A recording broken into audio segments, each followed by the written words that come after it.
Did you see the story about 𝗖𝗛𝗔𝗡𝗚𝗟? How do you pronounce his last name? This is your kind.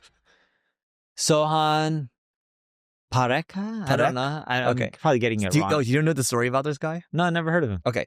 So, first let's finish the thread on the AI piece. But what Neil just mentioned, look, 1/6 of the time. To build Carrot, by the way, I think it's probably around the same time. We're just much faster than before, right? You couldn't do this before. And so that means that the expectation for talent's going to continue to get higher, and your expectations have gotten higher too. And so the one thing I tell my team now, especially leadership, is guys, if there's one thing I will micromanage till I'm dead, is the talent bar. I'm going to continue to raise that every single year, and I will micromanage who we bring in too, because that is the one thing that I can control best. Oh, and by the way, I paid $500 for this book where they interviewed Steve Jobs, Bill Gates. In fact, I think if I were to give you this book, you'd probably read it. In fact, I will bring it after I finish it because I think you'll actually read it. So it's interviews with Scott Cook from Intuit, Bill Gates, Steve Jobs. I think Bill Hewlett from Hewlett Packard, something Hewlett, right? But it's like all these people, and there's like an Asian name in there. What's the name? It's Company of Giants. I think it's $500. Let's get the books on tape. Huh? I'll get the books on Audible. It's not on Audible. Oh, it's not on Audible. Dude, it's not in print anymore. So you can, if you go to Amazon, if you look it up, it's $500 for the book. So I'll just let you borrow it. It's a quick read. I'll buy it. No, I don't think you can buy it. Can you buy it? Try buying it right now. What is it called? Because guys, this is word of mouth. Company of Giants. Company. Guys, I'm going to do a book review on this too. So, and then I want to, as Neil's pulling this up, I want to talk about 𝗖𝗛𝗔𝗡𝗟𝗡. Do you see it? How much is it? In the Company of Giants? Yeah. Candid Conversations with the Visionaries of the Digital World? Yeah. How much is it? $500. You're right. There you go. But guys, the value you're going to get from this, if you are a leader and you're trying to grow, I believe is multiples of this. I always look at this as, can I get a 2x multiple on it? And if you can't get a 2x multiple on this, I don't know why you're listening to this podcast, but I think it's worth it. So do you buy it? I'm going to buy it. Okay, let me tell you about this guy. Okay, this guy, 𝗖𝗛𝗛𝗢. So everyone was talking about him on X this week. So many people. He was preying on YC companies. He interviews really well. He's based in India. Okay. What he would do is he'd get a job at like I don't know, any company, right? And they pay him like $150 to $200,000 plus a Y Combinator company or any company? Mostly Y Combinator company. Okay. And so because he'd interview so well, he'd get the job. And then what he would do is he would have an army of people. He had like a dev shop in India where he basically was farming to work out to other people, and so many people hired him. And one guy reported him basically saying, hey guys, there's this guy 𝗖𝗛𝗢𝗡𝗟𝗡, and he's going around Silicon Valley preying on companies. He's actually not doing work. And then all these founders started posting, oh my God, we've hired him before. Oh my God, we fired this guy before. Oh my God, this guy's actually employed with us right now. And so he actually appeared on a podcast yesterday saying like he was, he needed to make ends meet or whatever. But my point of bringing this guy up is this is a consequence of remote work, okay? Yeah. Because earlier this week, one of our leaders, she worked remote before, and then she went back into the office, okay? And, they went fully back into the office, right? This is the agency that she worked at. And then she's like, look, and we're back like remote, right? And she's like, dude, it is so hard to get things done because like you have to, even if you call me, it's not the same as I walk over to you and hey, how's this work over here? What are we doing over here? Or like getting a line, because there's all these silos that start to happen. And then it's until you have like everyone has a Neuralink or something and we can all just be synced up all the time. I think this is the trade-off with remote work. It's just like, it's better or it's worse. It's just you have more time to get together, and I can walk over to you and bother you, or you can walk over to me and bother me if I need something. Like, even if the good thing about you is like you'll call, but even that's not enough, I don't think. It's not the same. No. I had to ask my team on a thread because they were running an A/B test, or they ran an A/B test with different modal signups. And I'm like, guys, this converts less than just sending them to the pricing page. I'm like, I've optimized the pricing page. Yeah. So on a thread one day, because keep in mind, how many days you have to wait? They're not in person, right? Yeah. This has been going on for like 2 weeks, by the way, because they're going to get back to me on data, which, me, I don't do well with that. You don't do well with data? I don't do well with waiting 2 weeks. Oh, no, you don't even do well with waiting a day. Yeah. So where is it? I just don't want to drag them forever. Okay. When you guys going to fix the Uber pricing and revert back to the old stuff? It's all green, guys. I'm looking at his screen. It's all Neil typing. Lower lifetime cost us $50K in revenue last week, right? He's like, yes, important. And then they send a message. I'm like, yes, important to get this fixed. Costing us all. Don't get a response. This is 807. Question. how do we get it rolled back so we don't keep bleeding money? And I put their usernames, right? Yeah. 1049, nice. Okay, 11. But we can switch the easy ones first and not wait. Would be good to see you. We're losing rev. He's like this. Wednesday morning, again, because I didn't get a response after 11:27 in the afternoon on Tuesday. Wednesday morning, any update on timing, getting people to the pricing page, and then they finally gave it to me. But like, how long was that interaction? Day and a half. It's just too. But I could have just done it in person and got my answer because they know in person they had to tell me a response and they couldn't just like communication gets things done faster. Yes. Like, especially if you're a leader in the company. And so that's where I think remote work fails. And that's why I think when you look, so I'm reading this book right now called Musk's Memos, and it's all emails that were made public. By Elon Musk? Yeah. And then he's basically like, yep, during COVID, like the decision that, yep, we're going to be in office, guys. We're not going to do what other people are doing. Yep. If I need to sleep on the floor, I'm going to do that. If I need, like, it's all about communication. Guys, I'm going to be working on the floor with you guys at the test light, like with the robots and everything. I know it's dangerous. I want to be there with you, and I want to prove to you that I'm willing to do whatever it takes to make this succeed. And you just see all the resilience that he's been through and all the pain. But this is one of those things where he knew intuitively that if they switched to remote, things would be a lot slower. And for the things that he's trying to do, you just can't do that. Yeah. On a side note, if you're looking for a good office, do you know where Novikov is? That restaurant? I haven't been to Novikov here. Okay. So when I can do lunch next week. I'm going to go to Novikov? We'll go to Novikov. Yeah. I'll take you to Novikov. Yeah. Yeah? Novikov's great. Okay. Yeah. You haven't been or you have been? The Miami one, I went all the time, so I know the food. We'll go next week. I'm back on Wednesday from Hong Kong. Wednesday morning. Yeah, I go to Hong Kong a lot, like 3-4 times a year at this point. Cathay Pacific? Singapore? No, I usually go on United. They have really good flight timing. United? Yeah, because I can leave like 10-something usually in the morning. They have Starlink at United now. They do? Yeah. Not on all flights. Not on all. I don't know yet. Yeah. But, you would know first. Yeah. But either way, so Novikov is the Standard Oil building in Beverly Hills. Hilton Highland, I believe, is the one who had a whole floor and they're moving out. It's one of the best buildings in all of Los Angeles for office space. Okay. Go on. It's available for rent. Are you getting one? It's too expensive for me. Oh, no. I would only split it with you, so it's cheaper for me. They have 9,000. The whole floor is 18. Yeah. They have 9,000 square feet available. Yeah. You can try to get half. I know someone who's getting half. Mm-hmm. You can get the other half, call it 9,000 square feet, 60-something thousand a month. Wow. That's expensive. That's expensive. Yeah. But it's like great location, high quality, office I prefer. What? WeWork. Yeah, that's what I do. 10 grand maximum. That's what I do. WeWork. Yeah. It's freaking great. And it's right next to the mall over here.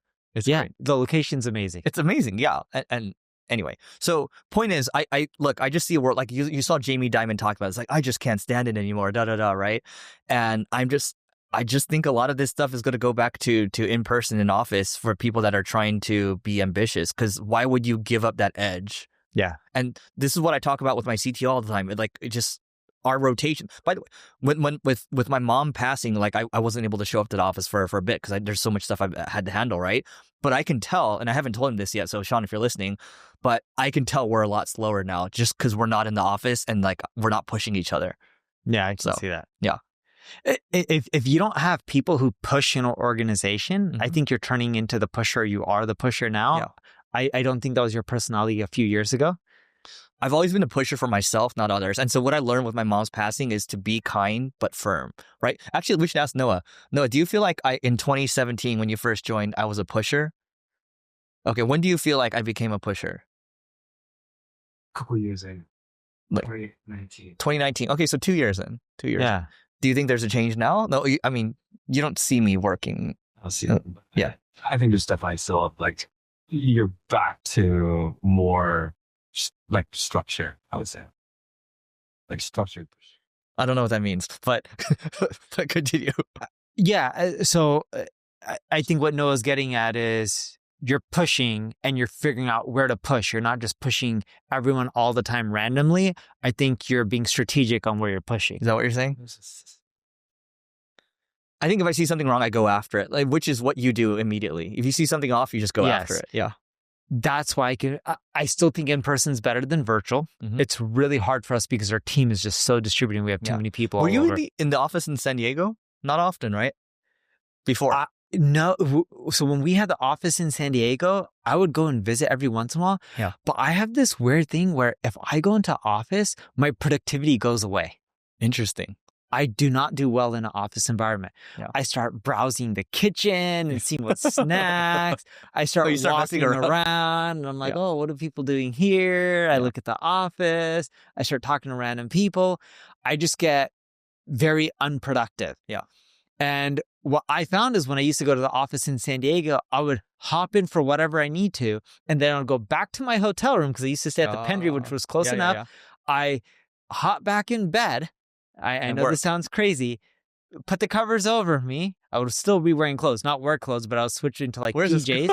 No, switch back into pajamas. Yeah. Because like work clothes aren't comfortable. I would go to the office in slacks. Yeah. And when I say pajamas, it was like Lululemon shorts. Yeah. They were clean, not used for like working out, but like Lululemon shorts, the same white t-shirt. It's like what I'm wearing right now. These are my pajamas. Yeah. And then I would literally go into bed. Yeah. And then turn on the TV, like CNBC or pay-per-view movie, like whatever was latest and greatest out, you know? Yeah. And then I would have to keep rewinding the movie because I wasn't really paying attention because once you watch it once in a hotel room, you got to pay for it again. And I don't want to pay twice, but I'll just keep rewinding so I could keep, fill up my day with the same movie. So only pay one time. And then eventually after like the 4 or 5 takes of watching, I would actually consume the movie because I would get glimpses of it each time. And I would work in bed and I would find it just super productive and I get a lot done. So for me, having people virtually, I get a lot more done when they're in person. For example, Salo, who runs marketing at NPD and all of our divisions, I work with him closely. At least once or twice a year, he flies to LA and we try to get important stuff done that may be harder for us to do virtually. How long is that? And he'll come for a week. No joke, I'll crank out most of the stuff in a few hours. Yeah. And we do it over a few days. And he's like, yeah, let's work more together. I can't. And I'm like, cool, you go back to your hotel room. I'll go work. Yeah, you like your space. In bed. Yeah. Not even space. I can't, I don't work well with a ton of people around me. Yeah. I work very well as an individual contributor. Yeah. Well, I think the most important thing that's maybe not being communicated here is that Neil will call you and he won't wait, right? And that's the thing, because even when you show me your text, you can tell that there's a reluctance to respond to you because it's a little scary when you're applying the pressure like that, right? Yeah. And people are not, I'll be honest, no offense to you or me, people aren't looking forward to our calls, right? No. The moment you're getting a call like that, it's like, oh shit, it's the boss, right? But like, if you're the boss and you're not doing that, that's kind of your fault. You have to be applying the pressure because nobody else is going to do it. Nobody else is incentivized as we are. So I was shown Answer the Public designs today of a version that's going to be launched in 2 months. I didn't know at the beginning of my call it's going to be launched in 2 months. Keep in mind, some of these people I'm talking to, I'm only talking to them maybe 4 or 5 times because some of them are newer to the team. So, and even if someone's been with our company for 3 years, it doesn't mean I talk to them because we have enough headcount where it doesn't mean they're not important. It's more so I talk to the people I need to get the tasks that I specifically am focused on done. Yeah. And when I'm talking to them, they're showing me the new designs. Like, what do you think? I tell them the tweaks. I'm like, good job. And then I'm like, I got one question for you, but I'll let you go through the rest of the design. So they go through the designs. I tell them the tweaks I want. And they're like, okay. And they're like, what's your question? I'm like, so when is this going to be launched? And then they laugh. Yeah. And I'm like, okay, so when's it going to be launched? Yeah. And they're like, we just showed you the design. We got to create the tech specs. Yeah. We got to do X, Y, and Z to figure out. And then they're like, half the team is maintaining the old code. Yeah. The other team is working on the new stuff. And if we do it that way, because we got to maintain the old stuff, we think we can get it up in 2 months. And keep in mind, they went from, I need to break down the tech specs and everything before I give you a time frame to I was able to get a time frame from them on the call. And I'm like, you already know the technology. You're already telling me you can migrate off of Ruby on Rails because you've already been successful at figuring out whatever code version. I'm not that technical. Yeah. Over the last 3 days, and it's been working for them and it's been faster. So I said, why 2 months? And then, of course, what did they do? They laughed. They're like, oh, there's so much. We got to rebuild all this. Yeah. So I was like, but you just said half the team is maintaining the old stuff. Why is half the team maintaining the old stuff? well, there's bugs and stuff, and you may request changes. I'm like, I won't request any changes. And they're like, well, Mike may request changes. I'm like, Mike, will you request any changes? No, I'll forgo any changes. I'm like, what are really the bugs? Because I had you fix a lot of the bugs, call it 45-ish days ago, and that helped boost the revenue. And we saw maybe like a 7-8% during the beginning of the month and middle of the month. It was going all the way up to 12, but call it 7-8% by the end of month over month, which is still good. I'll take that. That's good growth in 30-day period. I look at going into July. I haven't checked the July numbers today, being July 4th, but we were on track for 2% growth over the previous month, and I'll push it, figure out how to get it higher. But the 4th, because it's a holiday, will screw me over a little bit. And I was just like, we already fixed most of the bugs. You're telling me it'll take you 2 months to launch. If I give you back having half the team focus on the old stuff, maybe I don't get it in a month. Maybe I get it in 45 days. I didn't tell them that. I'm hoping for a month. So why would I, want them to focus on bugs when I can just get a whole new version of a new product with more features out in 30 days, and all the bug fixes that they would have done on the old stuff would be useless because it's on old code, and then they would have had to focus on the new stuff. I'm like, take the pain for 30 to 45 days and get it out there. Yep. But yes, you and I are very direct, and I think it's how we get stuff done. And I think this is how I get progress. And the reason I prefer virtual, I'm not saying I want my team to be virtual. I know that's hypocritical of me. The reason I like virtual is when I'm working on around a lot of people continually come up and ask me on stuff, and it's not as productive as me just focusing on what's important. And it's like, this will sound rude, and I love the people I work with. I want to work on what's the most important at that time, get it done, and then move on to the next thing that's the most important in my eyes.